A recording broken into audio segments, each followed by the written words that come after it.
Hi friend, আমি Dipu Malaysia থেকে। আজকে একটা তেলাপিয়া মাছের জাল পালাইছিলাম বসি দিয়া। বসির মাধ্যমে চলেন দেখি মাছ লাগছে কিনা। বসি বসি দিয়ে রাখছিলাম।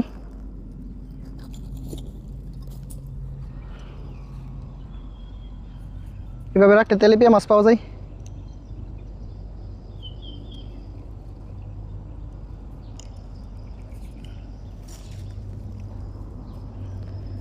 তেলাপিয়া মাছের জাল এটা আমারই, অনেকদিন আগে কিনছিলাম।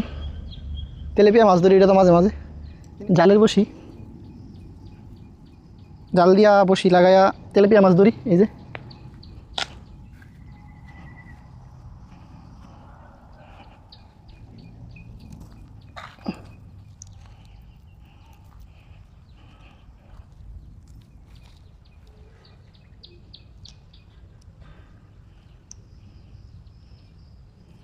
বসি ভাবে ফেলাইতো তেলাপিয়া মাছ পাওয়া যাবে।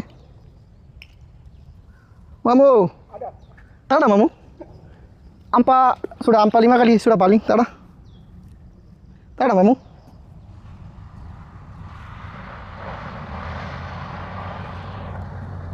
ও গড, দেখা যাক পাওয়া যায় কিনা। এটাতে লাগলে বড় তেলাপিয়া পাওয়া যাবে। বসিটা ফেলাইছিলাম 2-3 মিনিট আগে।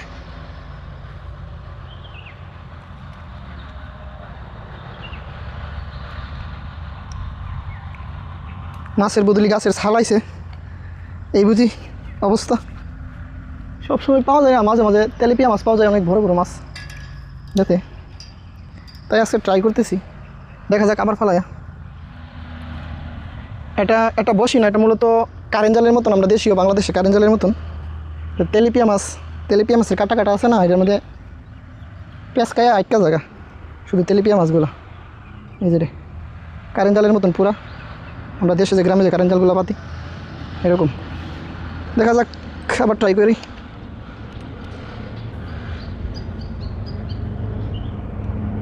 কোথায় ভাই জায়গাগুলো রে?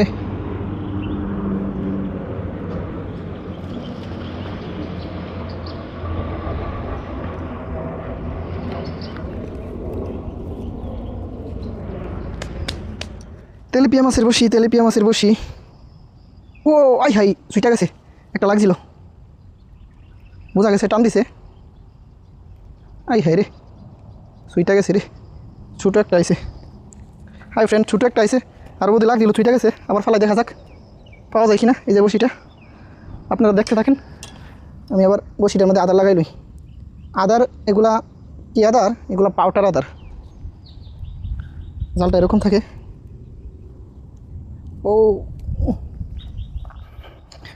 এই যে এইভাবে লাগাইলাম। এখানে এই আদার খাইতে আইব, জালটার মধ্যে পেঁচ খাই যাবে মাছ। এটা হলো বসিটার সিস্টেম, এটার মধ্যে পেঁচ খাই যাবে। তেলাপিয়া মাছে তো কাটা কাটা থাকে উপর দা, এই কারণে।